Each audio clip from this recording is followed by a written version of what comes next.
Hello everyone. তো আমি এখন আছি বিয়ে বাড়ির আনন্দ হুল্লোড়ের মধ্যে। তো গেছি নতুন মামাদের বাড়ি। না না, সরি, নতুন মামাদের বাড়ি না, ওপরে আছি। তো ওপরেও নিপাকে সাজাচ্ছিল, ওনারা বললেন ভিডিও করবেন না। বললাম ওকে, ভিডিও করবো না, এখনকার যুগে কাউকে শুনলাম না যে ভিডিও করা বারণ। তো উনি ভিডিও বললো বন্ধ করতে, ওকে বন্ধ করে দিয়েছি। তো এটা ছিল নতুন মামাদের বাড়ি। তো ওখানে কিন্তু আমি আমার হেয়ারটা ঠিক করব, ওখানেও একজন এসেছে আর কি পার্লার থেকে সাজাতে। তো সে হেয়ার বা অনেকেই মুখ মুখ মানে পুরো মেকআপ করবে, বাট আমি কিন্তু মানে করব না। আমি কিন্তু করব শুধু হেয়ারটা, মেকআপটা, মুখের মেকআপ আমি নিজেই করব। তারপর আমারটা হবে অনেকটা লাস্টে। তো আমি আমার বাড়ি যাই, মাসিমণির বাড়ি যাই, যেয়ে বসে আমি নিজের মেকআপটা বা শাড়িগুলো ততক্ষণ পরি। তখন পরে কথা এখন দেখা যাবে। কেন সব একটু করে মাখবি, বেশি মাখিস না। ও কি বলবো, সমস্ত জিনিস আমার দরকার ওর। নিজে নিজেই মেকআপ করছে, আমাকে দরকার নেই। ও নিজেই যা কী করবে আমি নিজেও জানি না। দেখো নিজে নিজে কেমন মেকআপ করে। ওটা কি ইলুমিনেটার? ওটা তো অরিফ্লেমের ক্রিমটা, তো ফাউন্ডেশনটা তো না, ওটা আগে দেয়। যাই হোক, এরপর আমি একটু পরে করবো, এখন করবো না, ওদের মানে প্রচুর দেরি হবে, ভালো লাগবে না। মেকআপ করেছে যাচ্ছে, দেখো মেকআপ করেছে যাচ্ছে। তো চোখে বেঁধে দিয়েছিস কেন?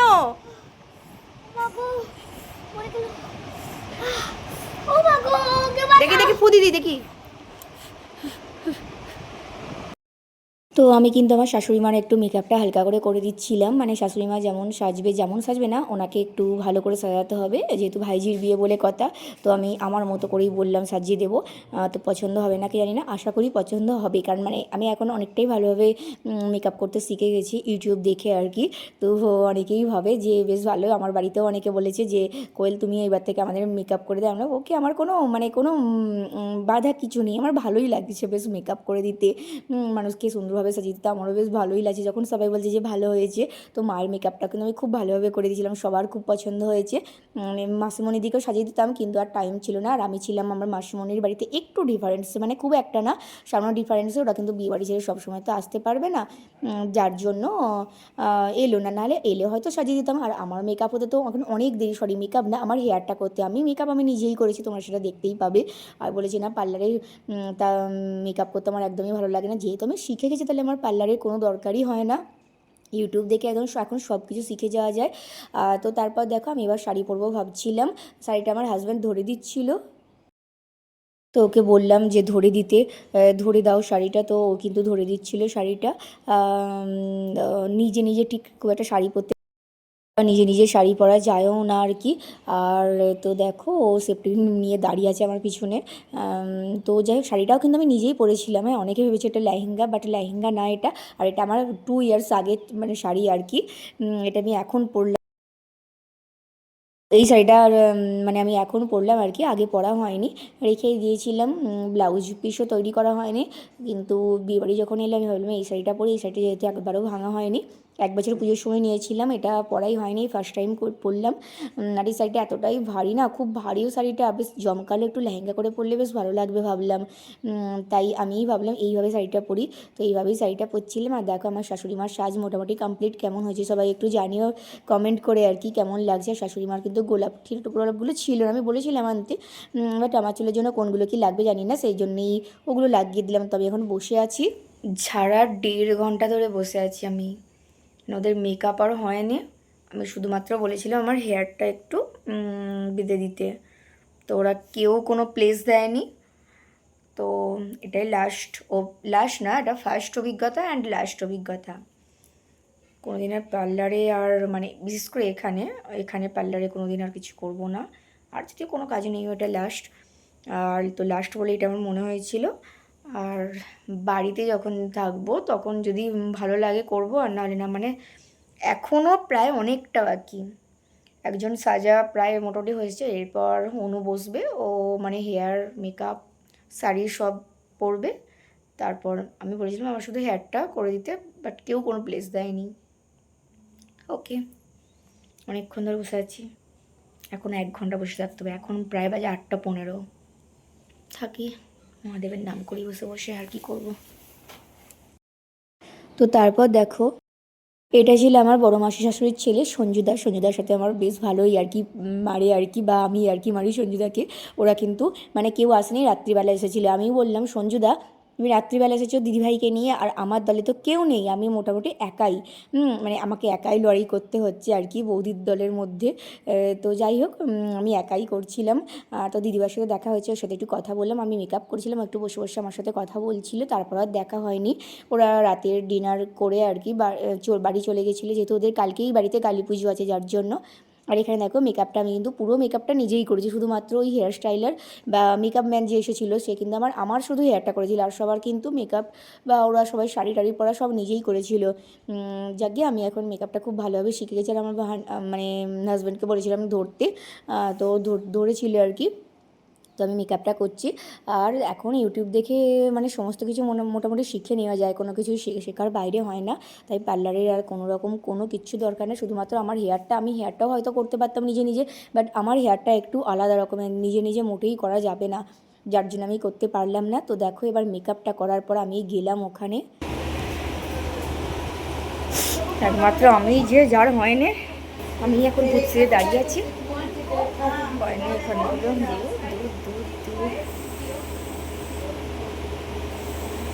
দূরের মতো সেজে দাঁড়িয়ে আছি, ভালো লাগছে। তো দেখো ফাইনালি মানে রেডি হলাম আর কি, প্রায় এখন 9:30 নাগাদ বাজতে যাচ্ছে। সবাই বাড়ি থেকে চলে এসেছে, সব কুটুমজন চলে এসেছে, সবাই গেস্টরা আসতে শুরু করে দিয়েছে, অনেকক্ষণ আগেই শুরু করে দিয়েছে অবশ্য। আমি সবার লাস্ট গেলাম। তো উষা আমাকে বারবার ফোন করে বলছিল বৌদি সেজে নেবে, আমি বললাম ওকে সেজে নেবো, তো এত আগে সেজে নিয়েছিস, আমাকে কোনো প্লেস দিলি না। বাট রাগ না, এটা হয়েই থাকে, যেহেতু ওরা সবাই সাজবে, তো মেকআপ ম্যানটাকে যেহেতু ওরাই মানে এনেছিল, তো ওরাই নিশ্চয়ই আগে সাজবে, এটাই হওয়া উচিত। তো আমার একটু খারাপ লাগছিলো যে আমাকে হেয়ারটা করে দিল না কেন, ওরা বুঝলো না কেন। তারপর ভাবলাম ফালতু সব এ করে লাভ নেই, এখন তো আমি সারা রাতই থাকবো, অতএব আমি তো আর বাড়ি যাব না, তো অনেক ছবি টবি তোলা হবে আর কি। তো দেরি করেছি বলে এমন কোনো ব্যাপার না। আর আমার তো আজকে খাওয়ারও কোনো ঝামেলা নেই, মানে আজ সোমবার যেহেতু আমি কিছুই খাবো না, মুড়ি খাবো নয় ভাত মাসিমণি রেখেছে, বাট ভাতটা লাস্ট পর্যন্ত আমার খাওয়া হয়নি, লাস্ট পর্যন্ত আমি শুকনো আলু সেদ্ধ দিয়ে মুড়ি খেয়েছিলাম।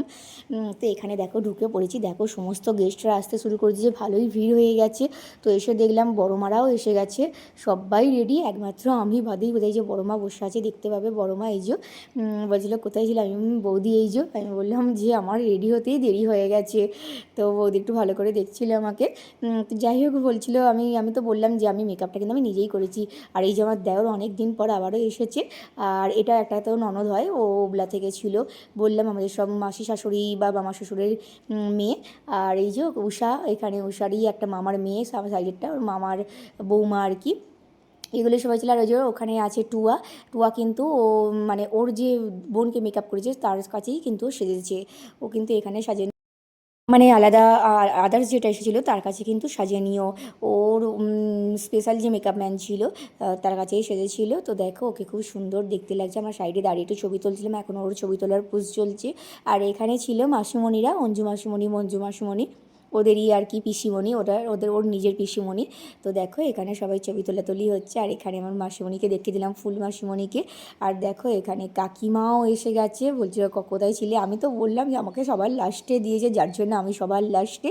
তো বরযাত্রীও কিন্তু এসে গেছিলো, দেখো আমার শাশুড়ি মাকে কেমন লাগছে, আমি সাজিয়ে দিয়েছি, সবাই কিন্তু নাম করেছে শাশুড়ি মার সাজিটা, কী বলবো। আর এখানে বড় এসে গেছে, এসে দেখলাম বরকে তো খুবই মিষ্টি দেখতে, একদম ছোটোখাটো, ছবি ছাড়ে আর যার নাচে দেখলে মনে হবে তুমি দেখে দেখি। তো মামা তো এখানে আমার একটু প্রশংসা করছিল, আমি নাচ টাচ করি বলে, বলছে খুব সুন্দর নাচে, এবার সিনেমায় চান্স পেয়ে যাবে। আমি বললাম না না, সিনেমায় চান্স পাওয়ার মতো না, মানে এখন আর সেই বয়সটা হয়তো নেই যে সিনেমায় আমি চান্স পেয়ে যাবো, আগে হলে আমি অবশ্যই হয়তো পারতাম কিছু না কিছু করতে। অ্যাকচুয়ালি নিজের পায়ে দাঁড়ানোর খুবই ইচ্ছা ছিল, বিশেষ করে মিডিয়া জগৎটাকে আমি আগেও ভালোবাসতাম, এখন ভালোবাসলেও সেটা কোনো উপায় নেই। তো যাই হোক আমার তো খুবই খিদে পাচ্ছিলো, আমি এখান থেকে নিয়ে একটু মিষ্টি খেলাম, ওদের গায়ে হলুদের সময় যে মিষ্টি বা রাতের যেগুলো এসেছিলো ওইখান থেকে নিয়েই ছিলাম আর কি। আর এটা ছিল আমার মাইমাদের মানে রান্নাঘর আর কি। তো দেখো এখানে রান্নাঘরটা ছিল, আর এখানে তো ব্রাহ্মণ এখনও মন্ত্র পড়ছে আর কি, মন্ত্র পড়ছে, এই তো সবে বিয়ে শুরু হবে জাস্ট, আর কি বলবো। মানে গেস্টরা অনেকক্ষণ আগে বা বরযাত্রী অনেকক্ষণ আগেই চলে এসেছে, আমার তো বললাম রেডি হতে খুবই দেরি হয়েছে। দেরি হয়েছে বলতে কি শুধুমাত্র হেয়ারটার জন্য বললাম। এখানে এবার ওই যে ব্রাহ্মণটাকে দেখছি ওটা কিন্তু আমাদের বাড়ির ব্রাহ্মণ, মানে আমার বাপের বাড়ির ব্রাহ্মণ। উনি কিন্তু আমার বিয়েও দিয়েছিল, যেহেতু বিয়েটা হচ্ছেও কাছাকাছি একদম আমার বাড়ির ওখানে আর কি, মুথারাঙ্গায়। আমার বাড়ির তো মোটামুটি সামনেই। আর এরা কিন্তু এখানে ছবি টবি তুলছিল। এই যে এখানে আছে অনু, আছে এটা অনুর বর, অনু প্রেগনেন্ট, আর কয়েকদিন পরেই মোটামুটি ছোট্ট অতিথি আসবে আমাদের কাছে। আর এখানে দেখো এই যে নিদবর, ছোট্ট নিদবরকে দেখেছো কি কিউট লাগছে। আমি তোর ছবি তুললাম আর আমার মেয়ে কিন্তু আমার পিছনে পিছনেই ঘুরছিল। ও বলছিল মা আমাকে খিদে পাচ্ছে, আমি বললাম জানা বাবার সাথে কি আর, কিন্তু ও আমার পিছনে মোটেই চাইছে না, ঠাম্মাকেও চাইছে না, শুধু আমাকে চাইছে। আর আমি তো খাবো না, আমি ওই জন্যই ভাবলাম যে বাবার কাছে যাবি তো। তো যাই হোক, ও কিন্তু আমাকেই বেশি ভালোবাসে, যার জন্য আমার পিছন পিছন ঘুরছে। আর এখানে দেখো মাসিমণি, দিদা, ওই যে এই যে দিদাটাকে দেখছো এটা কিন্তু কনের দিদা, নিজের দিদা আর কি, মানে আমারও দিদাই হলো। তো সবার ছবি তুলছিলাম। এখানে এবার বিয়ে হবার মানে এবার সব রেডি হচ্ছে আর কি, বিয়ে এবার আরম্ভ হবে। সমস্ত কিছু কমপ্লিট হয়েছে। এবার আমি এখানে বসে একটু উলু উলু দিচ্ছিলাম না।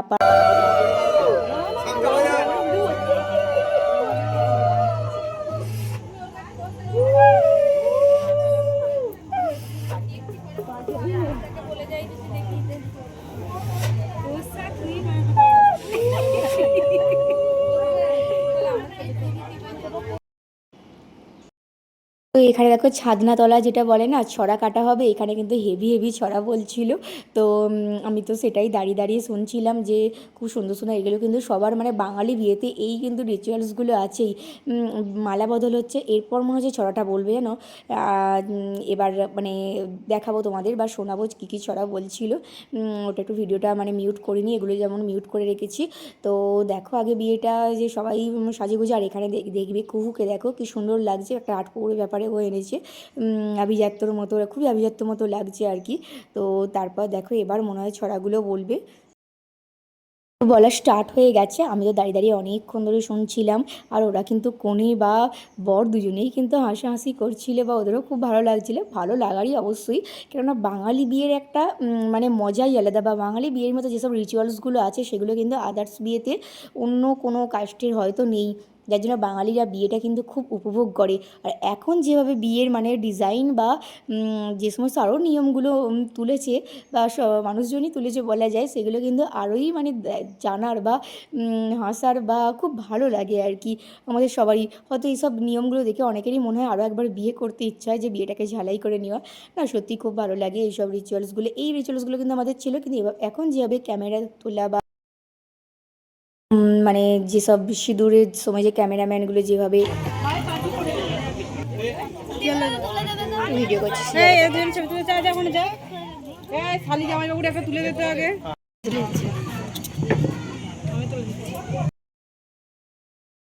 তো যেভাবে পোস্টগুলো দিতে বলে তো সেগুলো কিন্তু খুবই ভালো লাগে। আর এখানে আছে আমাদের মামা। মামা কিন্তু মানে ভালো একটা কন্ট্রোল ডিলার আর কি ওনার আছে। আর এখানে ওনার যে মেয়ে, ওর একটু সামান্য একটু রোগ আছে, বাট কোনো ব্যাপার না, ভালো হয়ে যাবে। আর ও দেখো খুব সাজতে ভালোবাসে, ও কিন্তু ভীষণ সেজেছিল। আর এটা কার হাত আমি জানি না, তখন থেকে কথা বলতে বলতে হয়তো ফোনটা ঘুরে গেছিলো, যার জন্য এটা আমি কারাটা একটু মিস্টেক হয়ে গেছে আর কি। তারপর দেখো এখানে আমরা সবাই মিলে বসেছিলাম, বসে আমরা একটু কথা বলছিলাম আর কি। তো এখানে আবার বিয়ে মোটামুটি স্টার্ট হবে, যার জন্য রেডি হবে সবাই। তো দেখো এখানে বাচ্চা একটা মেয়েটা বসে আছে, বাচ্চা পুচকেটা। তো সবাই ছবি তোলাতুলি হচ্ছে আর কি, বাচ্চা পুচকেটা সবাই ছবি তুলছে। এই পুচকেটা ছিল টুয়ার জায়ের মেয়ে ছিল। তো তারপর ও উঠে যাওয়ার পর আমরা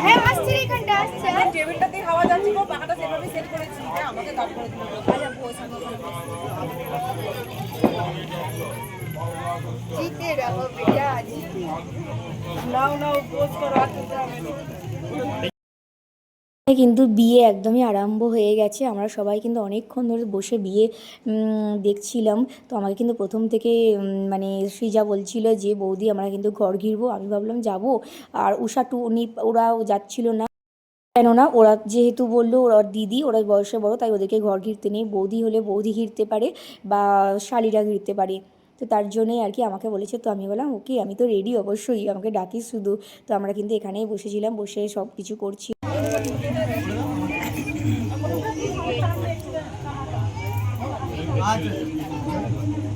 ওটা সে নিপাকে শুধু ভাঁজে ভাঁজে সব রেখে কাপড়টা ধরে দেওয়া।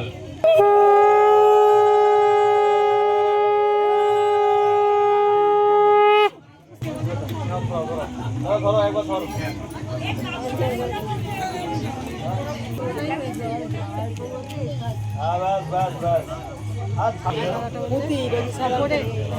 না নিচে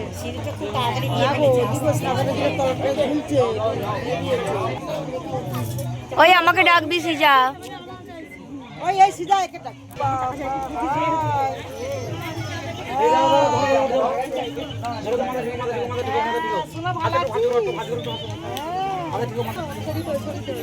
আরে ফোন তোমার নাম্বার নেওয়া হয়নি ভাঁজ করতে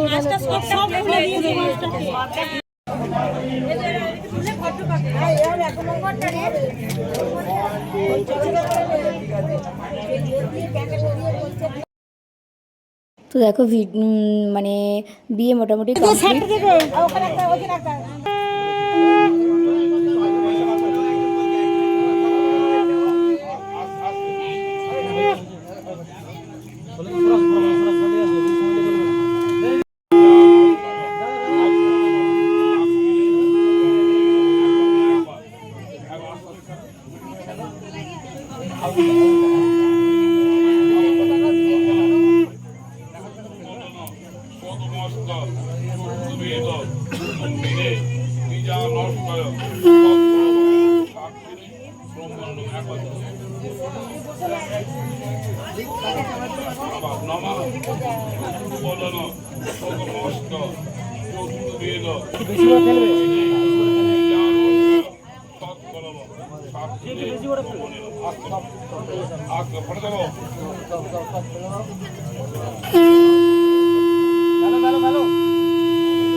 ঝড়ে বসি মাসে মানে বসবে বস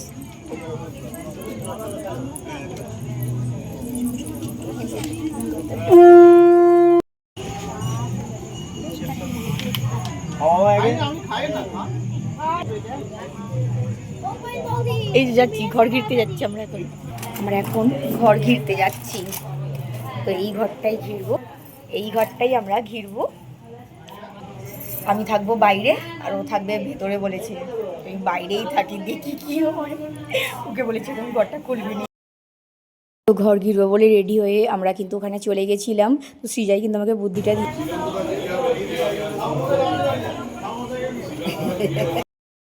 তো দেখো বিয়ে কমপ্লিট হয়ে যাওয়ার পর আমি কিন্তু ঘর ঘিরতে চলে এসেছি। সৃজা আছে ঘরের মধ্যে আর আমরা কিন্তু দাবি করেছিলাম 5000 দিতে। তো যেহেতু বড়মাসে কেন্দ্রীয় সরকারের চাকরি করে তো 5000 কিন্তু দিতেই হবে। তো ওরা একটু মানে নামাচ্ছিল আর আমিও ওঠাচ্ছিলাম। আমি বললাম 5000 না হলে মোটেই দেবো না। বড়মশাই তো বলছে না বড়মশাই বলছে জামাই আর কি জামাই বলছে যে না আমরা আরও নামো। আমি বললাম না নামালে হবে না, নামালে আমরা ঢুকতেই দেবো না। তো ও তো বলছিল না ঢুকলে আমরা চলে যাচ্ছি তাহলে ওপরে। আমি বললাম না এখানে ভান্ডারের ঘর তো দেখতেই হবে তাই না। তো এইসবভাবে ভালো রকমই মজা হলো যে কি বলবো। ওরা শেষমেশ দিয়েছিল আর কি 3000 দিয়েছিল। লাস্টে সৃজা বললো চলো বেরিয়ে আমরা 3000 দাবি করি। তো 3000 দাবি করেছিলাম। তো সেই জন্যই কিন্তু দিয়েছিল। তো মাসুমণিরা আমার এই অ্যাক্টিংটা কিন্তু খুব উপভোগ করেছিল। বলছে কোয়েল তুই নেচে নেচে তোর অভ্যস্ত হয়ে গেছে নাচার, তোর জন্যই মনে হয় 3000 পাওয়া হলো, তুই মনে হয় ওটাকে জমিয়েছিলিস। তো আমি বললাম না ঠিক আছে, আমার এখন বলার ক্যারেক্টারটাই ধরনের হয়ে গেছে, যত কিছুতেই হয় নাচের মতো ভঙ্গিমা আর কি। তো সবসময় না বিয়েবাড়ির আনন্দ ফুর্তি বা এই সময় আর কি। আর তো ওরা কিন্তু শেষমেশ আমাদের 3000 দিয়েছিল। তারপর সেটা ভাগ হয়েছিল। ও মানে 1500 আর আমি 1500 নিয়েছিলাম, দুজনের ভাগাভাগি হয়েছিল। যাই হোক একটা লাভ হলো, বিয়েবাড়ি এসে আমার মানে মোটামুটি একটা পাওনা হয়ে গেল, একটা মোটা টাকার অঙ্ক আর কি। তো খুবই ভালো লেগেছিলো। আর এরপর আর কি বলবো, এরপর দেখতে থাকো তোমরা ভিডিওটা, মানে মোটামুটি এতক্ষণ অবধি। আর আমি তো মুড়ি খেয়ে দেখবে শুয়ে পড়ছিলাম, আর ওখানে ভিডিওটা চড়া কাটার সময় কখন মিট হয়ে গেছে জানি না। সো দেখতে থাকো। 5000 আচ্ছা তোমরা বলো না তুমি কত শেয়ার পাবে বলো তো, তুমি কত শেয়ার পাবে বাড়াতে বলো কত শেয়ার পাবে বলছে বলে না 5000 ছেড়ে দাও। আচ্ছা একবারই তো বিয়ে, তো জীবনে একবারই করবে, খালি শালি আর বৌদির আমদারটা না পয়সা বলিনি। যাই হোক শালি আর বৌদিদের তো আমদারটা মিটিয়ে বলো। জীবনে তো বিয়ে তো একবারই, বিয়ে শাদী এই একবারই সিধা হয়। আমি জোর করে ঢুকবো না। না, আচ্ছা তাহলে 4000 সিধা আর নামবো না, এর বেশি আর নামবো আগে না। ওর মুখটা তো দেখা যায়, আমি জোর করে ঢুকবো। ওর মুখ দেখে লাভ নেই, ভগবানের মুখ দেখতে হবে। আমি জোর করে ঢুকবো না, তুই মুখ বাড়া, আমি জোর করে ঢুকবো না। তোর গরমে এত কষ্ট করতে হবে না। আর কতটা কি নামা যাবে? আর নামবে না, আর বলেছে 4000 বেচারি গরমে কষ্ট পাচ্ছে 4000 এই কথাগুলো ঘরে বসেও বলা যায়। না, ঘরে বসে বলা যাবে না। আজকাল এই কলিযুগে আর ঘরে বসে কোনো বিশ্বাস নেই, কোনো বিশ্বাস নেই কলিযুগে কাউকে। এইরকম আরে তো মাথা বিষয়টা ছাড়ো না আমরা যে যাই। জোর করে ঘরে ঢুকে বললেই আচ্ছা। টাকা দেবে না হলে দেবে না। 4000 হাতে হাতে হাতে হাতে। মাল্লু ছাড়ো আমরা, তোমরা একটু তিনে ক্ষমা করো। আমরা তিনে আমরা দিয়ে দেবো। না, আমরা 800 থেকে 3 চলে গেছি। আমরা 500 থেকে 3 চলে গেছি। আর তোমরা 4 5 থেকে 4 এলে 5 থেকে 4 আরে জামাই, আচ্ছা ভাগে দিয়ে দাও ঠিক আছে, এবার ঢুকতে দাও। না আগে আগে দিতে হবে, আগে দিতে হবে। আগে হাতে আগে হাতে বাবা দিয়ে দেবে না। না না না না, আমরা বুঝতেই না। এই জুতো কোথায় আছে? তো জমা দিতে হবে। জুতো জমা দে, জুতো আটকে রাখ। না, জুতো আটকে রাখবো না। বুঝছো তো? আর একটা কারো কাছে আছে? দেখো 2000 ইয়ে চলে যাও, চলে যাও, চলে যাও। আমার হয়ে গেছে, আমাকে হাত থেকে লাভ